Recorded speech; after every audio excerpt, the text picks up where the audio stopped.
I'm Mike, and this is my wife, Mary, who also happens to be the writer and director of The Translator.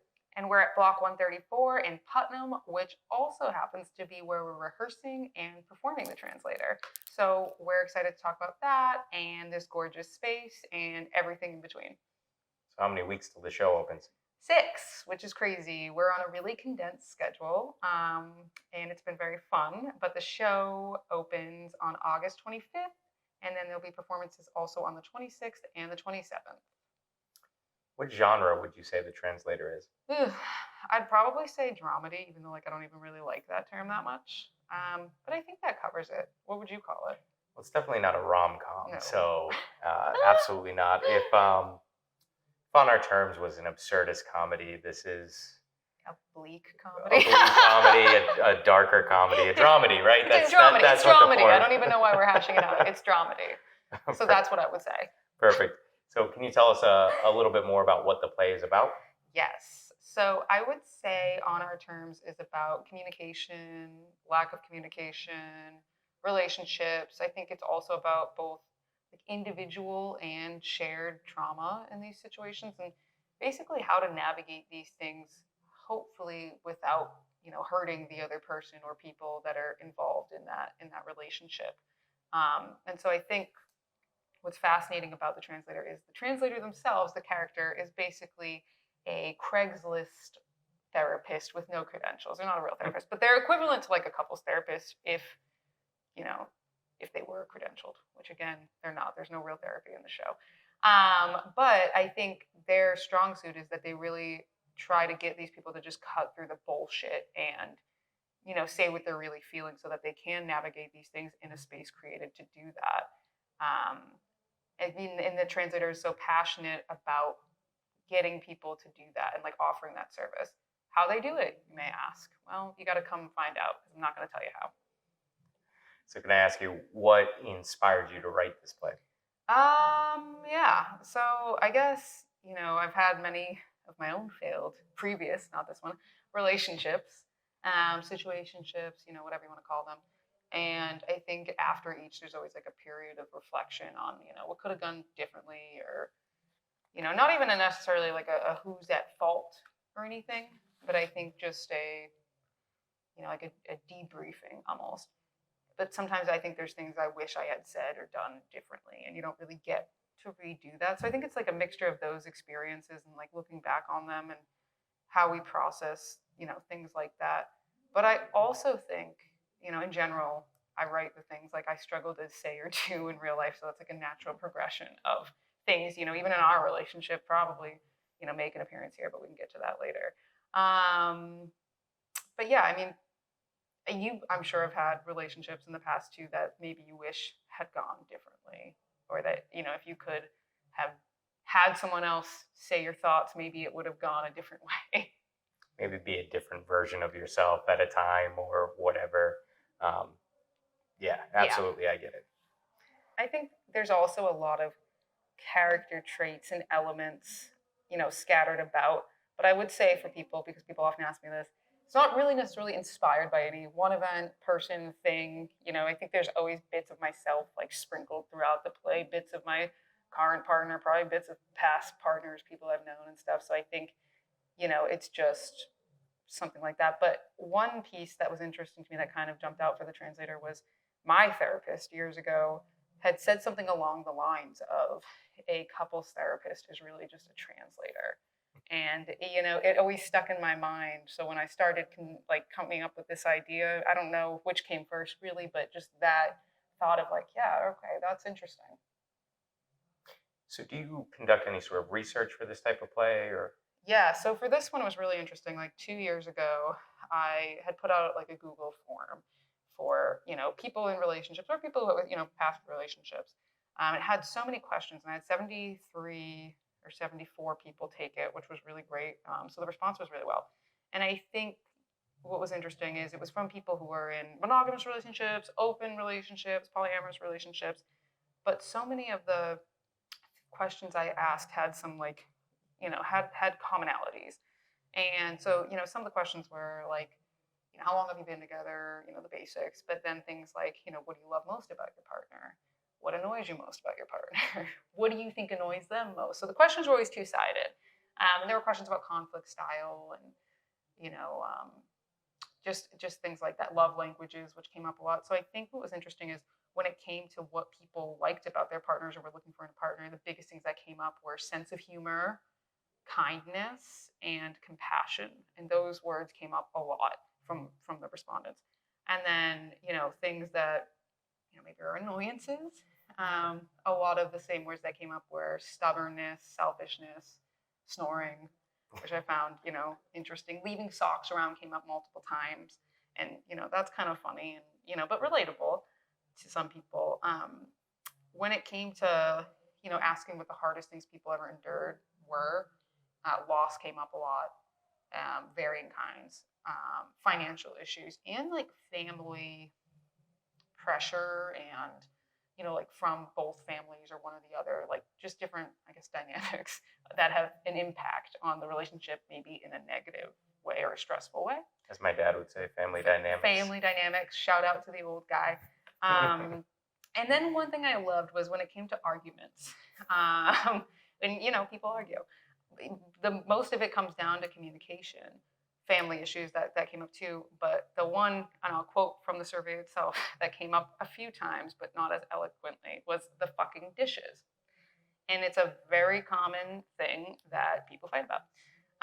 And just the, you know, the imbalance and division of labor. I think what was interesting too is I really liked seeing what conflict looked like in other people's relationships, because I don't know that any of us get it right always. Maybe you do, and that's great. Sounded like a lot of these folks also did not. And so that was relatable, you know, because even something, you know, like the dishes can become such a big blowout when things pile on.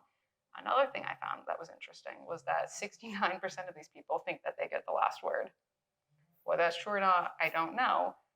But 71 also think that they're a good listener. And I just find that interesting, because who's to say that, you know? One other thing I'll point out was that, I had asked, like, you know, what's your relationship advice? And the ones that stood out were, don't get married. People were very honest in this. Let each other be free. I think that's a good one. Communicate, you know. And then one I really like that I think embodies this play the most is don't leave anything unsaid. And so that one, you know, when I was reviewing data recently, I was like, oh, okay, I think that this really captures that.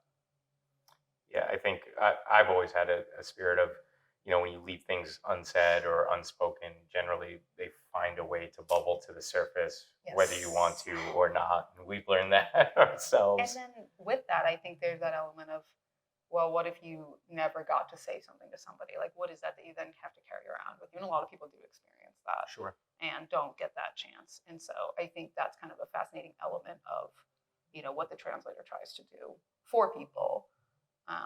But to lighten the mood, on another note, my last question on the survey was, I would do anything for love, but I won't do blank. And the most common answer I got was butt stuff. And I just think that was fascinating. So that's the people have spoken. There you have it. No butt stuff. Are there any elements of our relationship in this play? There are always. I mean, I think, you know, part of being with someone who writes is probably that, you know, your life ends up in there in some capacity. But I'd say, you know, I think, you know, some of it probably does seep in. But I wouldn't say it's totally like our relationship. As you always say, if you see yourself in it. That, you know, that's it. If you see yourself in it, then on that, though, I do have a question, because you are, you know, you're familiar, you've been to some of the rehearsals, sure, and whatnot. Are there any characters or couples that you think you identify most with in the play? Yeah, I think Billy's character, is it Joe? Joe? Yeah. Joe, there's a lot of me in that. I think, and it's funny that you say that, because when I think of who do I identify with couple-wise or whatever, I think it's Joe and Marty the most. And I think there's a lot of us in that one. There is. But there's a lot of us in, like, I think there's a lot of us in Chris and Bianca too. And they're like a fascinating couple. But I think, and Kayla, if you're watching this, should say the same. She thinks Joe and Marty were so us, but I will say too, Joe and Marty were the first couple I started writing in this. And I think that's probably where so many of these, little isms they have probably did just trickle in from us. They're fascinating. They're great. I love Joe and Marty, but maybe that's why. If you want to know anything about our relationship, watch Joe and Marty's opening scene, and you'll understand you'll know the dynamic. When you see it. 1-1, Act 1, Scene 1. Joe and Marty. Everyone look forward to it, and I hope to see some people out there who relate to it. Absolutely. How do you? It's a question for me. I write the scripts. I don't know the scripts. How would you say that the Translator differs from my other plays like Good Grief and On Our Terms? You and I had a conversation about how this is like a more adult version of On Our Terms, like Couples with Time, and where On Our Terms is more of like that navigating early relationships, first loves, or first marriage, or first whatever. Even just first date. A lot of that was more fleeting in those sort of interactions, where these types of relationship disputes, as we can call them, they're lived in. They're more time in them. They're more relatable as you start to add years into your relationship, and see how usually it's the smallest things that become the bigger the fucking dishes, right? Leaving socks around the house, or something like that. Small things. I think early in our relationship, one of the biggest fights we ever had was over the frozen broccoli versus fresh broccoli. Frozen versus fresh, right? They're both in a bag. They're both in whatever. But they are both different. Tiny fight, massive eruption. It just and I think. But now that the arguments we have are and sometimes it is like you said, it's just small stuff, or it is like. Or just the disagreements. It's just more lived in. You have different responsibilities. You have, a different level of investment in it. And you just have all these different things that have happened, like people alluded to loss. And we've been through that and stuff. And I think you're right, though. I think that's an interesting way to put it, that it's the more late relationship. I think we're 8 years or so into our relationship. And I think what you start to find is that those imbalances, they come and go at different points in the relationship. There's times where one partner may make more money, another partner may make more, or household duties for one reason or another, they start to shift, or someone's working more, someone's doing something else, less, and all of these things. And I will say what I think is fascinating though about that is, I think the more you experience those shifts, for us anyway, or for me, I won't speak for you, and I don't ever want to say that it's hard. Like I think we've got a great relationship, but I think the more we go through things like that, the easier those imbalances become, or the easier it becomes to communicate about them, because and not everything. Like it's some of those things are still difficult, but I think in a lot of ways when it's happened, or when we know and can recognize, like, oh, I'm so busy with this, we didn't get time for this. We fell out of sync with this or that. I think it makes more sense logically, and I'm not I'm not the logical person here. So you said it. I didn't say that. But where this play differs from Good Grief, this does have elements of drama, sadness. It does touch on grief and difficult feelings and subject matter. But that was really the space where Good Grief lived, right? That was a difficult thing. Like there's a lot more uplifting moments, I would say. We don't just have to rely on Marie in this right, play for the uplifting. Yes, I think you're right. I think this one has a lot of balance of what I think probably I'm realizing mirrors long-term relationships, though. Sure. In a really, the laughs, but the extreme highs and extreme lows, I think, are probably depicted here more so than in the other ones. Maybe just due to that extended timeline of these are, lived in relationships and situations. Maybe that's why. Yeah, I think that makes sense. Interesting. What is one thing this play is about that people might not realize it's about?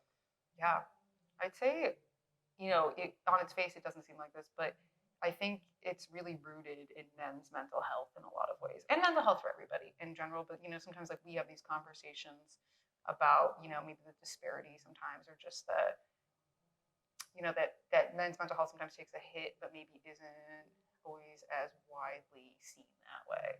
And I think this was a really great attempt at highlighting some of that in a way that's not heavy-handed. I don't like to do this. Isn't like a PSA for any of this, but I think it's a very hopefully relatable piece to people who might be struggling with things, but maybe have felt like they didn't want to talk about them because you've said sometimes in some of your friendships, it's not always hard on a sleeve with some of these things. It's not. And I think it's interesting to get this main character who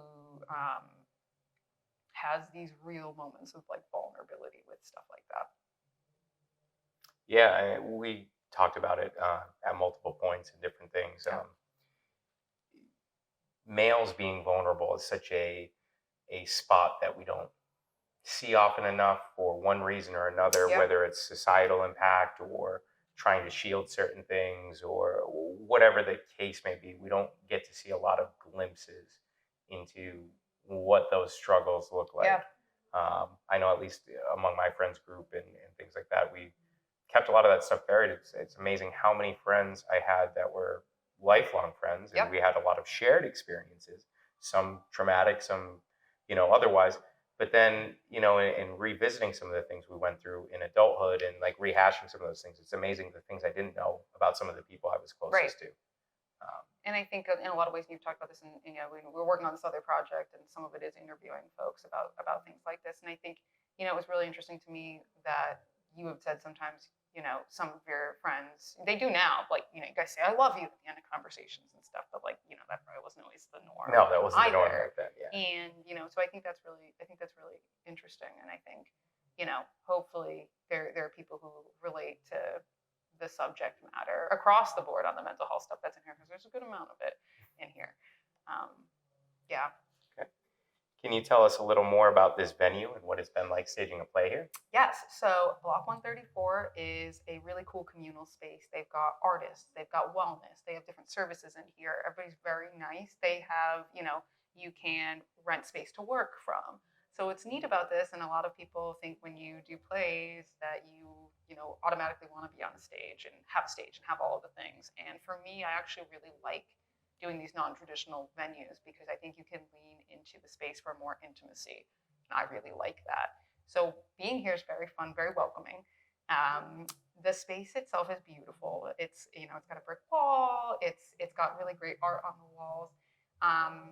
And I think people will be surprised that you can do a show here if that's your vision. So I think that's been it's been a real treat. Everybody on the Block 134 side is wonderful to work with too. Rehearsals have been really fun. Like I said, we're on a tight schedule, so we're doing some longer rehearsals, and I think that's been really fun too because I'm a playwright, but early in my career I couldn't really direct my work. And now I'm in a place where it's just different for me, and I can take off the playwright hat and then shift into the director thing. So I think we're having so much fun, seeing what the actors bring to it and that collaboration, but also even for myself, these things that I'm coming up with that as a writer would have never thought of. So I think we're having a lot of fun, and I'm a big fan of I think there's the text and then there's what everybody else brings to it, and I think we're doing that. So. Oh, I beat you to it. What has the rehearsal process been like? Well, it's been like that. And we're having a really good time. I think I did all of this pretty much already. I do have a question for you though. We've talked so much about the show and what it's about, and everything like that, but what's your, pitch? Why should people come see the show? Well, the short answer, to quote a friend of mine, Kyle, who is in this show, gosh. is we're working hard. We are.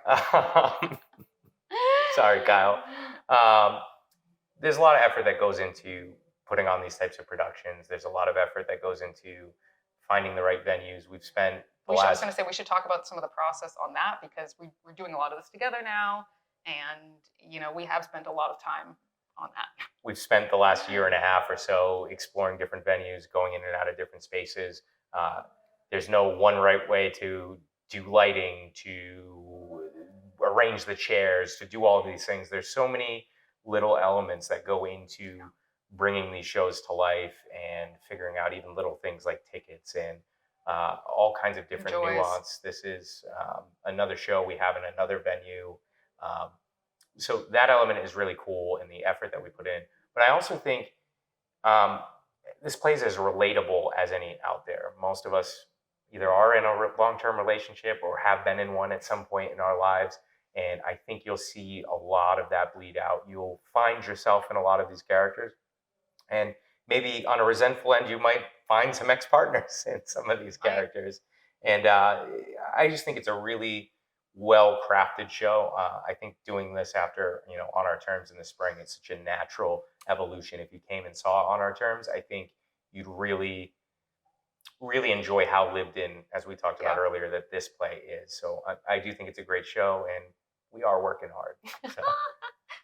Yeah, thank you. And I think you say it better than I would. So with that, I mean, I think there's your reasoning to come see the translator. And thank you for your kind words on the translator. I know I'm your wife, so you have to say those things. But I'm only saying it because we're on camera. yeah, exactly.